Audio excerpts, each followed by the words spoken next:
page 6 of 8, reading the MKUltra PDF from the CIA.gov website. This is the final page before all the reference links.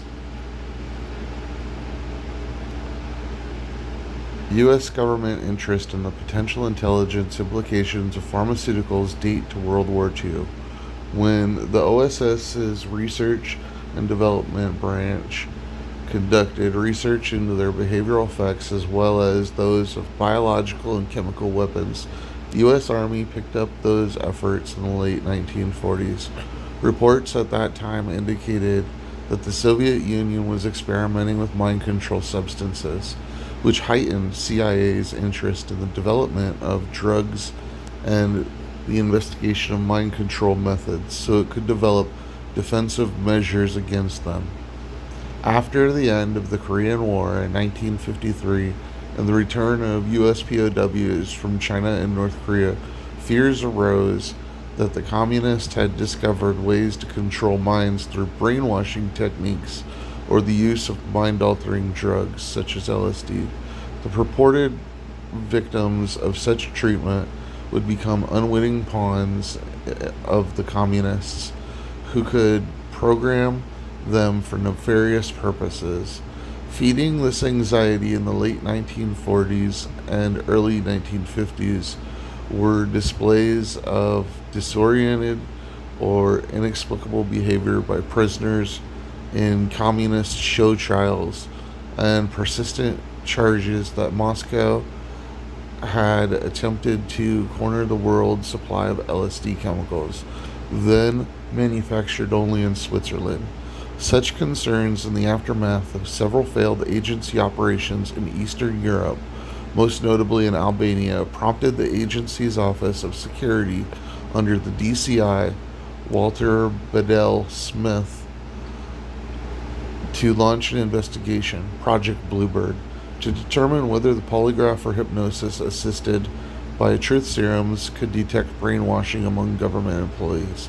Another project growing from Bluebird, Artichoke, conducted the CIA's Technical Services Staff, TSS, and officially launched on 29th of October 1952, began research and experimentation with a variety of psychiatric and psychological methods, including the use of various narcotics, to see if these could alter attitudes and behaviors. Under DCI, Alan W. Dulles, who publicly declared that the Soviets were developing brain perversion techniques in a sinister battle for men's minds, the behavioral program significantly expanded in April 1953 on the suggestion of Richard Helms, head of the CIA operations. The agency soon joined its research efforts with Army programs under the cryptonym MKUltra. Run by TSS Chief Dr. Sidney Gottlieb, the program came to include 149 separate animal and human behavior modification projects, some conducted by the agency and Army researchers, but most involving one of 80 participating American and Canadian universities, hospitals, and research institutions operating under contracts that did not reveal agency funding or association. As part of these drug efforts, on 18th of November 1953, Gottlieb met with a group of CIA and Army researchers at a lodge in Deep Creek Lake, Maryland, to discuss work that included the use of LSD. During the meeting, 8 of the 10 present, including Frank Olson, consumed a small dose of the hallucinogen in a liquor drink passed among them. According to Gottlieb, all present were witting of the drugs in the beverage. However, the agency's internal investigation concluded that while Gottlieb had conducted the experiment with Olson's knowledge, neither he nor the others in the group knew what drug they had ingested until some 20 minutes later. In the days that followed, according to Olson family members and his colleagues, Olson began to act strangely and appeared depressed. Realizing that Olson may have a serious illness, Gottlieb referred to him for psychiatric counseling in New York. Olson worsened, and his associates decided to send him to a sanitarium near Rockville, Maryland. On the night before the departure, Olson crashed through a closed hotel window and hurtled 10 stories to his death. His CIA companion woke in time to see the suicide but not prevent it. Gottlieb reported the death to Dulles, who ordered the CIA Inspector General Lyman Kirkpatrick to conduct an investigation. Kirkpatrick recommended a reprimand for Gottlieb, who he asserted had exercised poor judgment in conducting uncontrolled experiments that could seriously affect the record and reputation of the agency. Kirkpatrick further faulted Gottlieb for not knowing of Olson's prior bouts of depression, implying that the LSD experiment had acted as a triggering mechanism, directly contributing to his death. Kirkpatrick and Lauren Houston, the agency's general counsel, expressed dismay with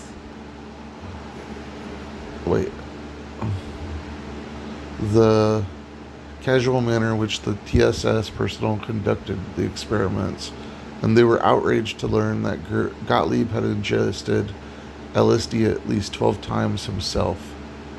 They determined that TSS personnel assumed risks in a cavalier manner that lay well beyond the normal standards of the scientific process.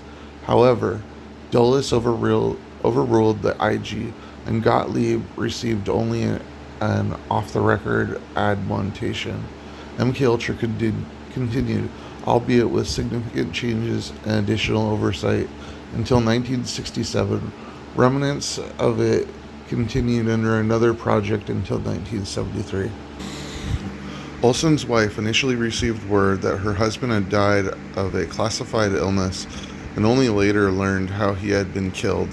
Not until 1975, with the Rockefeller Commission and Church Committee disclosures, did Olson's family hear more of the truth. They disputed much of what came out and claimed that the agency or the Army had murdered Olson before he could go public with the details of the drug testing program. In 1976, the family received a $750,000 settlement from the United States government and formal apologies from President Gerald R. Ford and DCI William E. Colby. The complete record of the case was hard to reconstruct because in 1973, at Helms' behest, Gottlieb had destroyed his office records on MKUltra. In 1977, thousands of pages of related material about the program turned up in budget records, and when released under the Freedom of Information Act, became the basis for an expose book by former State Department officer John Marks called The Search for the Manchurian Candidate. The CIA and mind control members of members of Olson's family continued pursuing allegations of agency foul play for many years, but in 2002 announced that they were dropping the matter.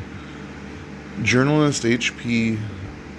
Abarelli resuscitated